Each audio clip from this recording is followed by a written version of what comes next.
Greg Braden, Sentimentos, Energia e Consciência. Sedona, Arizona, janeiro de 2009.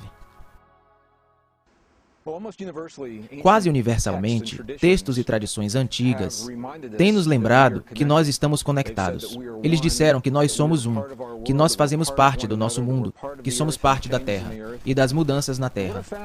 O que eu encontrei é que ao longo dos últimos 22 anos que viajei, praticamente em todos os continentes da Terra e conversei com pessoas de tradições e culturas tão diferentes, é que as pessoas realmente querem acreditar nisto. E elas gostam de acreditar que nós somos realmente conectados, mas elas precisam de uma razão para acreditar nisto.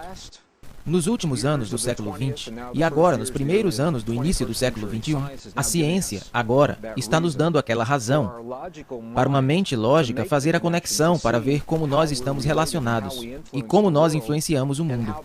E como, honrando esta conexão através de nossos corações, nós literalmente temos o poder de influenciar os muitos campos deste planeta, que sustentam a vida no mundo, sustentam a saúde e a cura do bem-estar dos nossos corpos.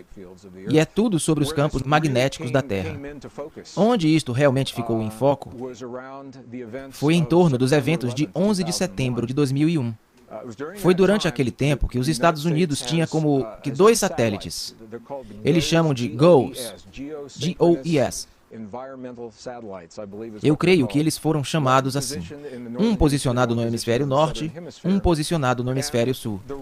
E as funções destes satélites é medir os campos magnéticos da Terra e mandar de volta leituras a cada 30 minutos. E essas leituras normalmente abrangem uma certa extensão, mais datada, em que os cientistas estão relativamente acostumados a ver nela. Foi em setembro de 2001 que os cientistas começaram a ver algumas leituras que estavam fora do mapa, fora da escala, comparado aos que eles viram no passado. E eles disseram o que está acontecendo, o que poderia estar influenciando os campos magnéticos do planeta inteiro em tal grau que estávamos vendo estes picos grandes, que os nossos satélites estavam nos retornando. Nós nunca vimos isso antes. Eles colocaram em sobreposição os dados dos satélites com um calendário de dias e meses e juntamente observaram o que acharam. É que os picos estavam ocorrendo precisamente durante o momento do 11 de setembro de 2001. E ainda mais precisamente que o primeiro pico ocorreu 15 minutos depois que o primeiro avião atingiu a primeira torre do World Trade Center. Agora, o motivo pelo qual isto é tão importante para os nossos cientistas é porque, por 300 anos, a nossa ciência tem se baseado em 2 suposições falsas. A primeira suposição falsa é que tudo é separado de todo o resto, que o que acontece em um local não tem efeito algum em qualquer outro lugar, e se parece que tem efeito, é apenas uma coincidência. A segunda suposição falsa é que a nossa experiência interior, de pensamentos, sentimentos, emoções e crenças, não tem efeito algum no mundo além do alcance dos nossos corpos. Baseado nestas 2 suposições falsas, que têm sido aceitas por 300 anos pelos cientistas, eu admito o motivo que existiria uma desconexão. Quando eles estão olhando para os campos magnéticos da Terra, fazendo picos precisamente no momento em que as emoções humanas do planeta estão concentradas em um desastre, isto levou a uma série de estudos, e o resultado final destes estudos é que o que eles acharam é que as emoções humanas, especificamente os campos magnéticos, produzidos pelo coração humano durante certos tipos de emoções, que agora são documentados, se estendendo muito além dos nossos corpos no mundo físico, e agora a tal ponto que os nossos satélites, a muitos quilômetros acima da superfície, são capazes de registrar isso. Tudo isso leva a numerosos estudos de agora, mostrando que quando um certo número de pessoas se juntam e eles escolhem, em um momento do tempo, criar uma emoção precisa em seus corações, esta emoção pode literalmente influenciar intencionalmente os muitos campos que sustentam a vida no planeta Terra. Estes campos estão agora envolvidos em tudo, desde a resposta imunológica dos humanos por todo o planeta, padrões de clima e tempo, ciclos de guerra e paz que são construídos para resolver problemas, são habilidades cognitivas. Todas essas coisas, que parecem tão diferentes umas das outras, estão todas ligadas ao nosso relacionamento com os campos magnéticos da Terra. Então, o que torna isto tão bonito é que todo ser humano no planeta é ligado ao campo, mas nem todo ser humano no planeta tem que estar conscientemente atento do seu relacionamento para se beneficiar daquilo que relativamente poucas pessoas vieram a compreender. E o resultado final é isto. Quando escolhemos sentir sentimentos que criam o que é chamado coerência em nossos corpos, Coerência é a qualidade da linguagem entre o nosso coração e o cérebro.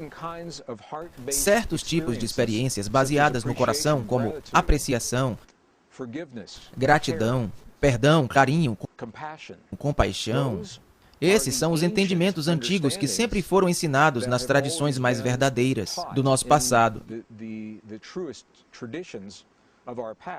E agora, nossa própria ciência está encontrando que essas mesmas tradições estão agora documentando este efeito muito real em nossos corações. Quando conseguimos sentir esses sentimentos nos nossos corpos, eles são refletidos dentro do campo e todo mundo se beneficia da experiência de relativamente poucas pessoas. A questão que surge frequentemente é se não conseguimos realmente medir a emoção humana. O que os cientistas estão documentando agora é o efeito das emoções sobre o campo do coração. O coração humano é agora documentado como o gerador mais forte dos campos, tanto elétrico como magnético, dentro do corpo. Isto é importante porque nós sempre fomos ensinados que é no cérebro que acontece tudo. O cérebro realmente tem campo elétrico e tem mesmo um campo magnético, mas eles são relativamente fracos comparados ao coração. O coração é aproximadamente 1000 vezes mais forte eletricamente e até 5000 vezes mais forte magneticamente que o cérebro. E isto é importante porque o mundo físico, tal como conhecemos, é efeito desses dois campos de energia, campos elétrico e magnético, campos eletromagnéticos. Nossos próprios livros de física agora nos contam.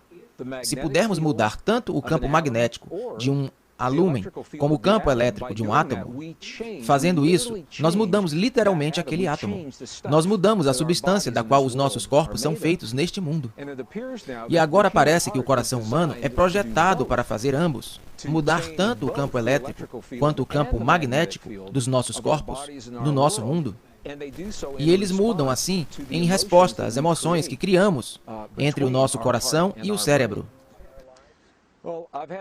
Bem, eu tive muitas questões de pessoas me perguntando como estas descobertas se relacionam com o que é chamado hoje de lei da atração. E em nível muito elevado, numa visão bem geral, eles podem nos dar conhecimento sobre os relacionamentos, mas quando nos aprofundamos mais nas descobertas, assim como nos ensinamentos antigos, nós descobrimos que isso tem menos a ver com atração e mais a ver com um espelhamento. E o que eu quero dizer com isso é: o mundo à nossa volta, nossa própria ciência, está nos dizendo isto agora. Há um campo de energia que constitui a base de toda a realidade física. É conhecido atualmente por nomes que vão desde simplesmente o campo. Lynn McTaggart escreveu um lindo livro intitulado O Campo, sobre esta essência quântica. Algumas pessoas a chamam de mente da natureza. Alguns cientistas a chamam de mente de Deus. Alguns chamam de a matriz. Alguns chamam de matriz divina. Em 1944, o pai da teoria quântica, Max Planck, identificou este campo e ele o chamou de a matriz. É de onde veio este termo.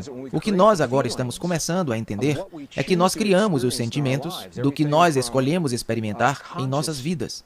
Tudo, desde escolhas conscientes do relacionamento perfeito, abundância nas nossas vidas, ou as curas no nosso corpo, as curas nos corpos daqueles que amamos, que estes sentimentos estão criando os padrões dos campos magnéticos e elétricos nos nossos corações, que estão literalmente reorganizando a substância desta sopa quântica, desta essência quântica, permitindo que o padrão daquilo que afirmamos nos nossos corações se manifeste pelo mundo afora.